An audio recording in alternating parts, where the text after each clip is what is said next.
नमस्कार साथियों, मैं मिथिलेश सिंह ज्योतिष की चर्चा में आप सभी के बीच हाजिर हूँ। इसी के साथ आप सभी से आग्रह करता हूँ, चैनल को सब्सक्राइब करें, लाइक करें और शेयर करें। आज की चर्चा का विषय है तुला लग्न एवं कुंभ राशि होने पर किस तरह का प्रभाव देखने को मिलता है। जातक के व्यक्तित्व में किस प्रकार के गुण देखने को मिलता है। जातक के व्यक्तित्व को कौन सा ग्रह मूल रूप से नियंत्रित करता है, कौन से क्षेत्र व्यक्तित्व को आकर्षित करते हैं। जातक के मन के ऊपर किस ग्रह का नियंत्रण होता है। जातक के मन को कौन से ग्रह अपनी ओर आकर्षित करते हैं। इन सभी बातों की चर्चा करेंगे। आप सभी के सामने ये तुला लग्न का चार्ट है। पहले भाव में 7 नंबर लिखा हुआ है। आप सभी जानते हैं 7 नंबर राशि तुला राशि होती है और लग्न भाव में, जिसको हम लोग पहला भाव भी कहते हैं, पहला भाव को लग्न भाव भी कहते हैं। पहले भाव में 7 नंबर लिखा होना हमें बताता है कि जातक का लग्न तुला लग्न है। इस लग्न चार्ट में चंद्रमा जहाँ पर 11 नंबर लिखा हुआ है यहाँ पर विराजमान है। जहाँ पर 11 नंबर लिखा हुआ है लग्न चार्ट के अकॉर्डिंग ये पंचम भाव है। पंचम भाव में होकर चंद्रमा कुंभ राशि में विराजमान है। आप सभी जानते हैं 11 नंबर राशि कुंभ राशि होती है और चंद्रमा का कुंभ राशि में होकर विराजमान होना बताता है कि जातक की राशि कुंभ राशि हो गई। इस प्रकार से यह लग्न चार्ट तुला लग्न एवं कुंभ राशि का माना जाएगा। इस लग्न चार्ट के अकॉर्डिंग जातक के लग्नेश शुक्र हैं। आप सभी जानते हैं तुला राशि के स्वामी ग्रह शुक्र होते हैं। शुक्र के प्रभाव में जातक का मूल व्यक्तित्व रहने वाला है। जातक के व्यक्तित्व पर पूरा नियंत्रण, मूल रूप से नियंत्रण आप कह सकते हैं कि शुक्र का रहेगा। शुक्र का मूल रूप से जिम्मेदारी होगी कि जातक के व्यक्तित्व का विकास करे। शुक्र किस प्रकार से जातक के व्यक्तित्व का विकास करेगा वो शुक्र के स्थिति के ऊपर निर्भर करेगा। शुक्र किस प्रकार से कुंडली में जाकर प्लेस्ड है, लेकिन फिर भी मूल जो गुण है शुक्र का वो जातक के व्यक्तित्व में देखने को मिलेगा। जातक ज्ञानी प्रवृत्ति का होगा। जातक तौल कर व्यवहार करने वाला होगा।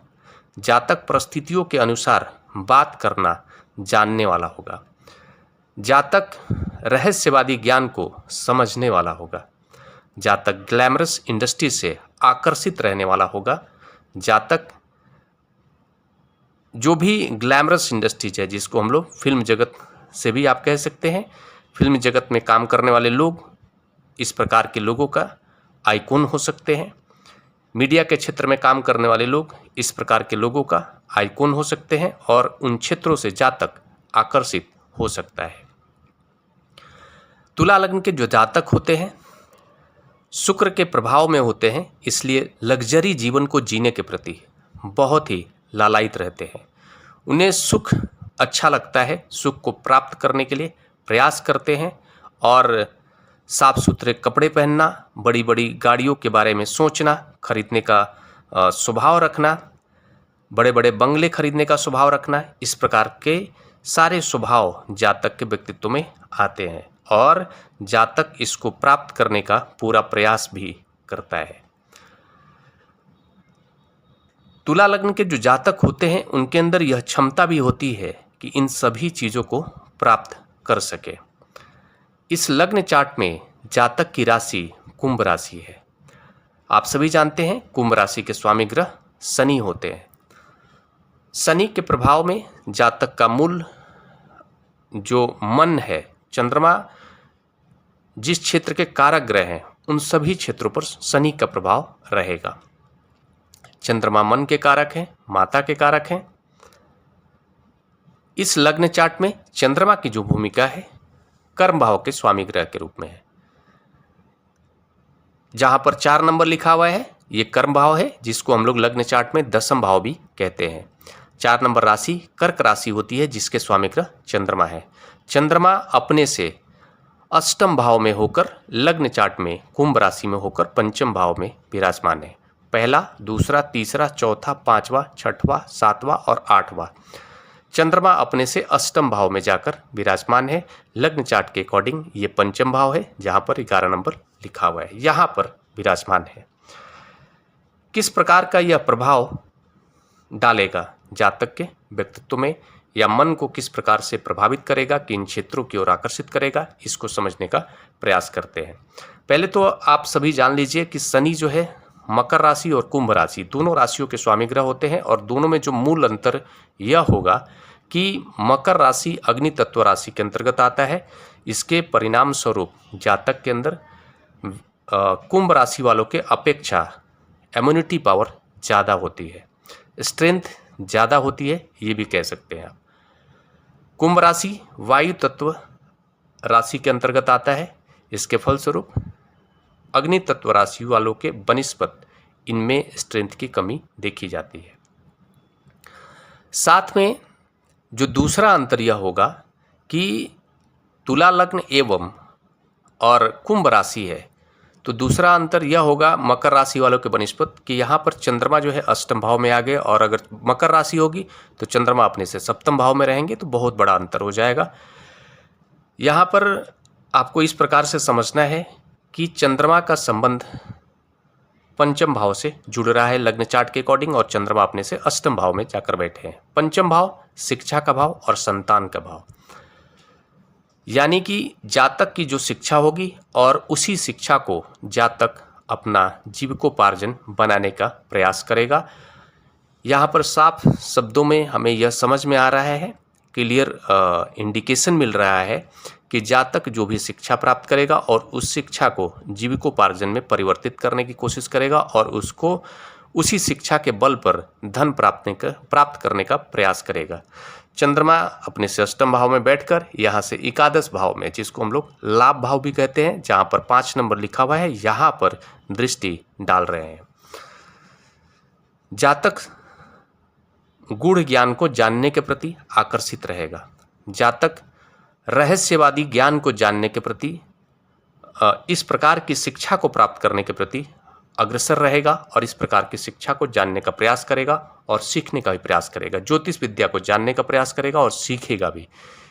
उसको समझना बड़ा ही आसान रहेगा, क्योंकि उसके मन की जो स्थिति है वो कहीं ना कहीं अष्टम भाव से जुड़ गया है। साथ में यहाँ पर जो पंचमेश हैं शनि है, और शनि मूल रूप से रहस्यवादी ज्ञान को देने में अपनी अहम भूमिका निभाते हैं।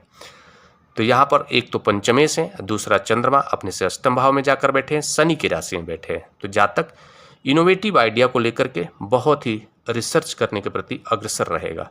चाहे किसी भी क्षेत्र में वो काम कर रहा हो, उस क्षेत्र के बिल्कुल जड़ में जाने का प्रयास करेगा। इस तरह का स्वभाव होता है।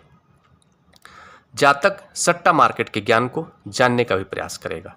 आप ये भी कह सकते हैं कि जातक चाहे जिस किसी भी ज्ञान को जानने के प्रति अग्रसर होगा, उसके जड़ में जाने का पूरा प्रयास करेगा। उसे यह पसंद नहीं है कि अधूरा जान जाए, उसे पूरा जानने के प्रति आकर्षण रहेगा, आप ये कह सकते हैं। चंद्रमा यहाँ पर बैठकर और एकादश भाव को देख रहे हैं।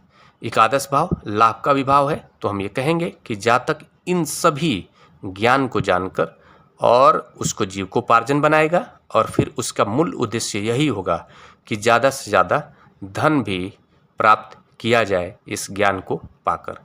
ऐसी स्थिति देखने को मिलेगा अगर जातक का लग्न चार्ट तुला लग्न है और कुंभ राशि है। लेकिन इन सभी स्थितियों के बारे में जो बताया गया है वो कितना फलित होगा, कितना सफल परिणाम देखने को मिलेगा, वो डिपेंड करेगा शनि का प्लेसमेंट किस प्रकार का है, शनि कितना मजबूत होकर कुंडली में प्लेस्ड है, शनि किस भाव में जाकर प्लेस्ड है, किस भाव के स्वामी ग्रह के साथ में बैठा है और किस भाव के स्वामी ग्रह से दृष्ट हो रहा है, कितने डिग्री का है, किस नक्षत्र में है, सब कुछ देखना होता है। साथ में लग्नेश की स्थिति भी देखना महत्वपूर्ण होगा, क्योंकि यहाँ पर शुक्र की जो भूमिका है केवल लग्नेश के रूप में नहीं है, अष्टम भाव के स्वामी ग्रह के रूप में भी है। अष्टम भाव में 2 नंबर लिखा हुआ है, तो शुक्र का प्लेसमेंट महत्वपूर्ण होगा। शुक्र किस भाव में जाकर, कितने डिग्री के होकर, किस नक्षत्र में बैठे हैं, किस भाव के स्वामी ग्रह से दृष्ट हो रहे हैं, किस भाव के स्वामी ग्रह के साथ युति में है, सब कुछ देखना होगा। तभी जाकर के हम पूर्ण जातक के प्रेडिक्शन के प्रति आगे बढ़ सकते हैं, या फिर हम ये कह सकते हैं कि किसी भी जातक का लग्न चार्ट अगर इस प्रकार का है तो सभी ग्रहों का प्लेसमेंट देखना महत्वपूर्ण हो जाएगा। इसी के साथ अगले विषय पर चर्चा के लिए आप सभी के बीच मिलूंगा। तब तक के लिए नमस्कार।